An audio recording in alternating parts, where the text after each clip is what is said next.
औज़ुबिल्लाहिमिनश्शैतानिर्रजीम बिस्मिल्लाहिर्रहमानिर्रहीम। MGT 501 का lecture number 1 मैं डिलीवर कर चुकी हूँ। इस चैनल पर आप MGT के और सब्जेक्ट्स के लेक्चर्स भी देख सकते हैं। तो MGT 501 का लेसन नंबर 2 आज मैं आपके साथ शेयर करने जा रही हूँ। तो हमने फर्स्ट लेक्चर में HRM के बारे में पढ़ा था, ह्यूमन रिसोर्स मैनेजमेंट के बारे में कि लोगों को कैसे मैनेज किया जाता है। तो आज हम उसी से रिलेटेड हम पढ़ रहे हैं, लेकिन ये मैनेजमेंट के बारे में थोड़ा सा कि मैनेजमेंट बेसिकली क्या होता है।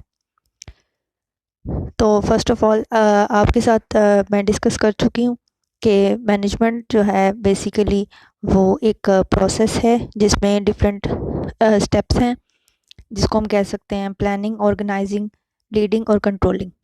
तो हमारे पास डिफरेंट रिसोर्सेज होते हैं, जैसा कि physical resources, financial, human resources, informational resources. तो हम इन रिसोर्सेज को यूज़ करके हम ऑर्गेनाइजेशन के गोल्स को अचीव करने की कोशिश करते हैं, और एक प्रोसेस होता है जिसके ज़रिए हम ऐसा करते हैं, जिसे हम मैनेजमेंट प्रोसेस कहते हैं। और इसके अंदर ये सारे स्टेप्स आते हैं जिसे हम फंक्शंस ऑफ मैनेजमेंट भी कह सकते हैं। तो फर्स्ट ऑफ ऑल प्लानिंग के बारे में हम थोड़ा सा पढ़ते हैं। ये प्लानिंग क्या है।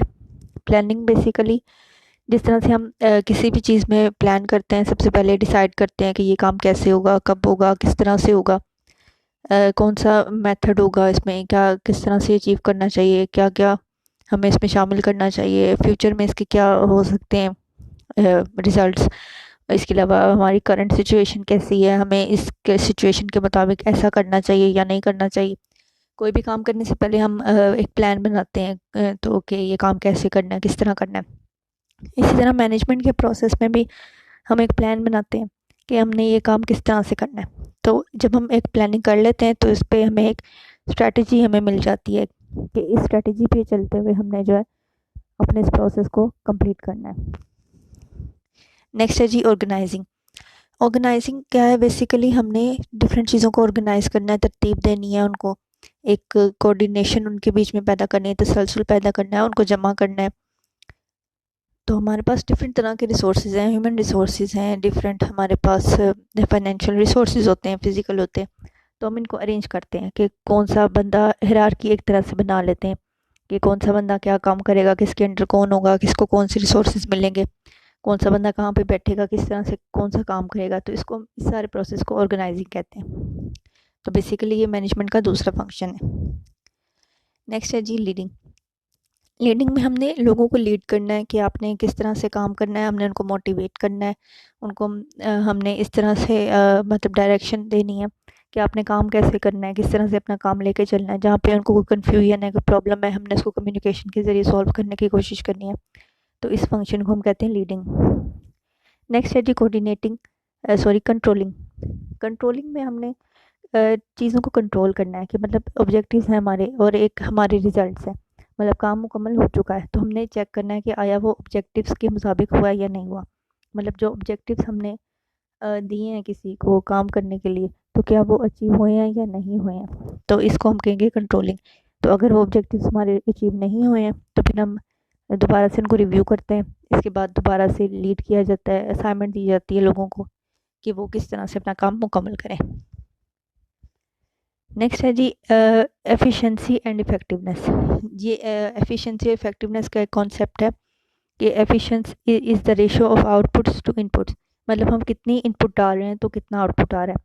मतलब अगर हम ज़्यादा इनपुट डाल रहे हैं तो कम आउटपुट आ रहा है, एक ये सिचुएशन हो सकती है। और एक ये हो सकती है कि हम कम इनपुट डाल रहे हैं और आउटपुट ज़्यादा आ रहा है, तो इसको हम क्या कहेंगे, एफिशिएंसी।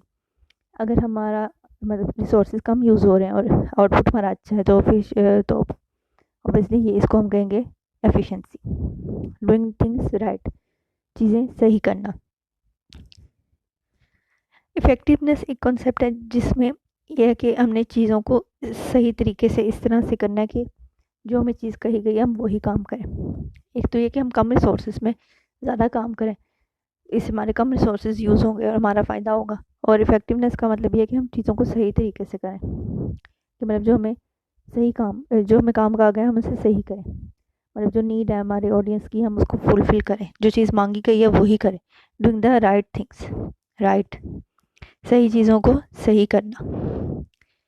मैनेजर एक वो बंदा है जो कि ऑर्गेनाइजेशन में एक बहुत अहम बंदा है, जो कि हमारे डिफरेंट ये सारे फंक्शंस को परफॉर्म कर रहा होता है, चीज़ों को प्लान कर रहा होता है, लोगों को लेके चल रहा है, लीड कर रहा है, ऑर्गेनाइज कर रहा है चीज़ों को, रिसोर्सेज को डिस्ट्रीब्यूट कर रहा है।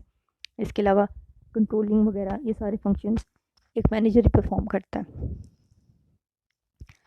Types of manager, there are different types of manager: strategic manager, tactical manager and operational manager.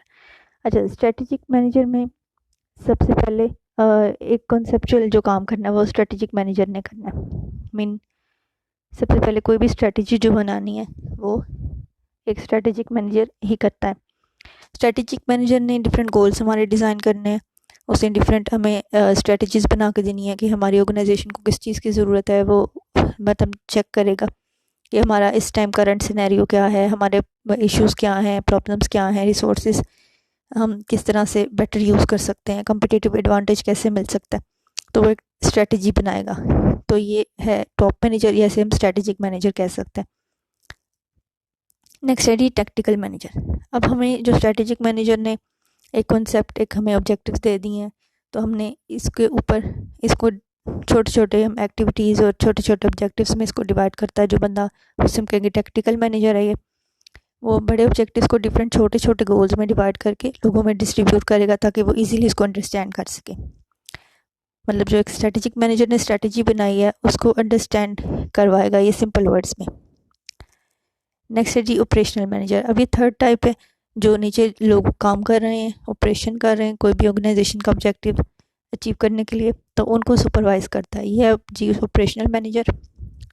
इसने जो है वो जो हमें उससे गोल्स मिले हैं टैक्टिकल मैनेजर ने दिए हैं, उसको इसने अचीव करवाना है थ्रू स्टाफ।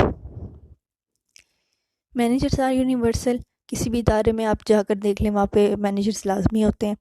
इसके अलावा जो स्कूल्स हैं, कोई भी इदारे हैं, कॉलेज, स्कूल, यूनिवर्सिटियाँ, कोई भी आप कोई भी इदारा देख लें, वहाँ पे कोई चीफ एग्जीक्यूटिव होगा, कोई भी एडमिनिस्ट्रेशन होगी, कोई प्रिंसिपल होगा, लेकिन ये सब मैनेजर्स का काम करते हैं, मैनेज करते हैं ऑर्गेनाइजेशन को। किसी भी ऑर्गेनाइजेशन का जो बेटर बनाने में मैनेजर का एक बहुत अहम रोल होता है। मैनेजरियल स्किल्स कौन कौन सी रिक्वायर्ड हैं जी? Technical skills, interpersonal skills and conceptual skills. अच्छा, अब स्ट्रेटेजिक मैनेजर जो है उसको कंसेप्चुअल स्किल्स की ज़्यादा ज़रूरत होगी, क्योंकि उसने स्ट्रेटजीज बनानी है, उसको गोल्स वगैरह बनाने, तो उसको ये कंसेप्चुअल स्किल्स की ज़्यादा ज़रूरत होगी। एबिलिटी टू थिंक, वो कितना हद तक, किस हद तक सोच सकता है, कितनी मुश्किल सिचुएशन को किस तरह से हैंडल कर सकता है, क्या क्या वो फैसले कर सकता है, उसकी डिसीजन पावर कितनी है, अंडरस्टैंडिंग ऑफ सिचुएशन कितनी है उसकी। ये सब चीज़ें जो है कंसेप्चुअल स्किल्स में आती हैं, जो कि एक स्ट्रेटेजिक मैनेजर के लिए बहुत इंपॉर्टेंट है। बाकी लेवल्स पे भी ज़्यादा यूज़ होंगी, लेकिन ज़्यादा इंपॉर्टेंस जो है इसकी स्ट्रेटेजिक मैनेजर के लिए ज़्यादा है, और बाकी जो अदर लेवल्स हैं वहाँ पे कम यूज़ होती। नेक्स्ट है जी इंटरपर्सनल स्किल्स। ये मिडिल मैनेजर के लिए ज़्यादा यूज़ होंगी, क्योंकि ये लाइजॉन है बिटवीन द टू, मतलब ऑपरेशनल और स्ट्रेटजी के दरमियान लाइजॉन होता है मिडिल मैनेजमेंट। तो इसके लिए इंटरपर्सनल स्किल्स ज़्यादा ज़रूरी होती हैं। लोगों के साथ कम्युनिकेट करना, उनको सिखाना, उनको लीड करना, उनको समझाना, उनको कोई भी प्रॉब्लम है वो उनकी सुनना, तो ये सब इंटरपर्सनल स्किल्स कहलाती हैं। बाकी सब मैनेजर्स के लिए भी बहुत ज़्यादा इंपॉर्टेंस की हामिल है, लेकिन मिडिल मैनेजर्स के लिए सबसे ज़्यादा इंपॉर्टेंस की हामिल है। नेक्स्ट है जी टेक्निकल स्किल्स। अच्छा, टेक्निकल स्किल्स जो हैं ये ऑपरेशनल मैनेजर के लिए ज़्यादा अहमियत की हामिल है, क्योंकि उसने ऑपरेशन से रिलेटेड ज़्यादा काम करना होता है। उसे देखना है कि क्या काम कैसे हो रहा है, उसको नॉलेज ज़्यादा होना चाहिए किसी भी ऑपरेशन के बारे में। बाकी मैनेजर्स को भी नॉलेज होना चाहिए, लेकिन सबसे ज़्यादा नॉलेज जो है वो लाइन मैनेजर या फिर जो हम कहेंगे उसको ऑपरेशनल मैनेजर को होना चाहिए। लेवल्स ऑफ मैनेजर, लेवल्स आ गए हैं, जैसे कि टॉप मैनेजर कह सकते हैं एक लेवल, इसको एक मिडल कह सकते हैं, को फर्स्ट लाइन मैनेजर कह सकते हैं। टॉप मैनेजर वही स्ट्रेटेजिक मैनेजर, मिडल मैनेजर और जो जिसे हम कहते हैं कि जो लाइजॉन है बिटवीन फर्स्ट लाइन और टॉप मैनेजर, और फर्स्ट लाइन मैनेजर जो कि ऑपरेशनल मैनेजर भी कह सकते हैं इसको। मैनेजर के डिफरेंट रोल्स हैं, इंटरपर्सनल, इंफॉर्मेशनल और डिसीजनल रोल्स। इंटरपर्सनल रोल्स हैं जी, ये फिगर हेड है किसी भी कंपनी का। कोई भी कंपनी के लिए सिंबल के तौर पे इसको यूज़ किया जा सकता है। एज अ मैनेजर किसी भी कंपनी को रिप्रेजेंट करने के लिए जा सकता है। लीडरशिप रोल होता है, ये लोगों को हायर करता है, ट्रेन करता है, मोटिवेट करता है, ये सारे काम भी एक मैनेजर करता है किसी भी इदारे के लिए। लाइजॉन है, contact outsider who provide the manager with information. Outsider के साथ कॉन्टैक्ट करता है फॉर इंफॉर्मेशन। इंफॉर्मेशनल रोल्स हैं। इंफॉर्मेशनल रोल्स में ये जी मॉनिटर कर रहा है, डिसमिनेट कर रहा है और स्पोक पर्सन है। मॉनिटर करता है मतलब इंफॉर्मेशन को कलेक्ट करता है। किसी भी इदारे को कोई भी इंफॉर्मेशन चाहिए, मीन कोई भी स्ट्रेटजी बनानी है, कोई भी हमें अपना मतलब को चाहिए पता करना है हमने कि दूसरी ऑर्गेनाइजेशन कितनी आगे है कितनी पीछे है, तो हमने जो है वो ये इंफॉर्मेशनल रोल ये मैनेजर प्ले करता है। नेक्स्ट है जी डिसमिनेटर। डिसमिनेटर जो है इसका काम है कि जी इसने ऑर्गेनाइजेशनल मेंबर्स के बीच में इंफॉर्मेशन को डिस्ट्रीब्यूट करना है। जो भी इंफॉर्मेशन बाहर से आ रही है वो इससे डिस्ट्रीब्यूट करनी है। नेक्स्ट है जी स्पोक पर्सन। ये अपनी जो ऑर्गेनाइजेशन की इंफॉर्मेशन है बाहर के लोगों को जो बताते हैं। जैसे स्पोक पर्सन होते हैं कि कोई भी कंपनी पूछ रही है, कोई भी मीडिया पूछ रहा है, तो वो अपनी कंपनी की इंफॉर्मेशन उनको बताएंगे। ये सब रोल्स भी मैनेजर प्ले करता है। इंफॉर्मेशनल रोल्स हैं, सॉरी डिसीजनल रोल्स हैं जी। एंटरप्रेन्योर है जी मैनेजर, नई नई इनोवेशंस करता है, नई नई ऑर्गेनाइजेशन को इम्प्रूव करने के लिए डिफरेंट नए नए काम करेगा। डिस्टर्बेंस हैंडल है, डिफरेंस प्रॉब्लम को सॉल्व करने की कोशिश करते हैं। रिसोर्स एलोकेटर है जी, डिफरेंट रिसोर्सेज को डिस्ट्रीब्यूट करते हैं। निगोशिएटर रोल, डिफरेंट प्रॉब्लम्स को निगोशिएट करना है, बार्गेन करना है और डिफरेंट प्रॉब्लम्स इश्यूज़ को हल करने के लिए कोशिश करते हैं। All managers are mostly concern with following activities such as staffing, मतलब लोगों को हायर करना, रिटेंशन लोगों को कीप करना, डेवलप करना, एडजस्टमेंट लोगों को एडजस्ट करना, मैनेजिंग चेंज और चेंज को मैनेज करना। HR professionals responsibilities. अच्छा जी, एक तो है लाइन मैनेजर जो कि उसे डायरेक्ट करना है अपने सबॉर्डिनेट को, और जो लाइन मैनेजर है वो कोई ना कोई बेसिक जो गोल है इदारे का वो अचीव करने में अहम किरदार अदा कर रहा होता है, जिसको आप ऑपरेशनल मैनेजर भी कह सकते हैं कि कोई इदारे का कोई गोल है उसको अचीव करने में जो है वो लाइन मैनेजर एक किरदार अदा कर रहा होता है। अच्छा, HR मैनेजर जो होता है वो बेसिकली एक स्टाफिंग का फंक्शन उसका होता है, मतलब स्टाफ मैनेजर इसको हम कह सकते हैं। मतलब एक स्टाफ मैनेजर उसको कहते हैं जो कि लाइन मैनेजर को हेल्प कर रहा है अपने गोल्स अचीव करने के लिए। ऑपरेशनल में तो लाइन मैनेजर आ गया, अब स्टाफिंग का क्या रोल है कि इसने लाइन मैनेजर को हेल्प करना है ताकि उसको गोल्स अचीव करने में प्रॉब्लम ना हो। तो HR मैनेजर्स जो होते हैं यूजुअली और जनरली वो स्टाफ मैनेजर्स ही होते हैं। Management and it's relationship with HRM। अच्छा, मैनेजमेंट एक ब्रॉड टर्म है और HRM जो है वो इसके अंदर एक हम कॉन्सेप्ट कह सकते हैं।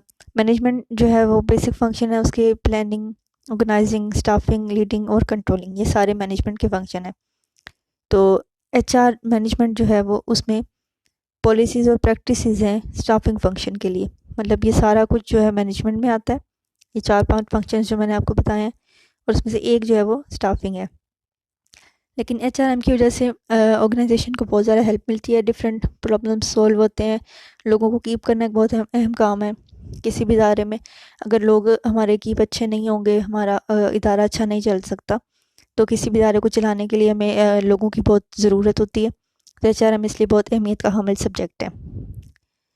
तो HR की वजह से हमें प्रोडक्टिविटी इंक्रीज़ होगी, लोग मोटिवेट होते हैं, ऑपरेशन अच्छे होते हैं, रिलेशनशिप लोगों के अच्छे होते हैं, कन्फ्लिक्ट सॉल्व होते हैं, स्ट्रेस ख़त्म होता है, रिवार्ड सिस्टम जो है वो बेहतर होता है। Effectiveness and success of entire organization depend upon effective manpower. जब मैन पावर आपकी इफेक्टिव होगी तो आपका इदारा बहुत अच्छा चल सकेगा। अगर आपकी HRM इफेक्टिव है, अच्छा किरदार अदा कर रही है, तो आपकी अच्छी ऑर्गेनाइजेशन होगी। तो that's all about today's lecture. तो आपको कोई भी प्रॉब्लम हो आप कमेंट सेक्शन में पूछ सकते हैं, किसी भी किस्म का क्वेश्चन कर सकते हैं। इसके अलावा आप हमारे चैनल पर दीगर वीडियोस देख सकते हैं और हेल्प हासिल कर सकते हैं, और हमारे चैनल को सब्सक्राइब कर लें और बेल का आइकॉन प्रेस कर लें ताकि न्यू आने वाले लेक्चर्स आपको टाइमली मिल सकें। थैंक यू, अल्लाह हाफिज़।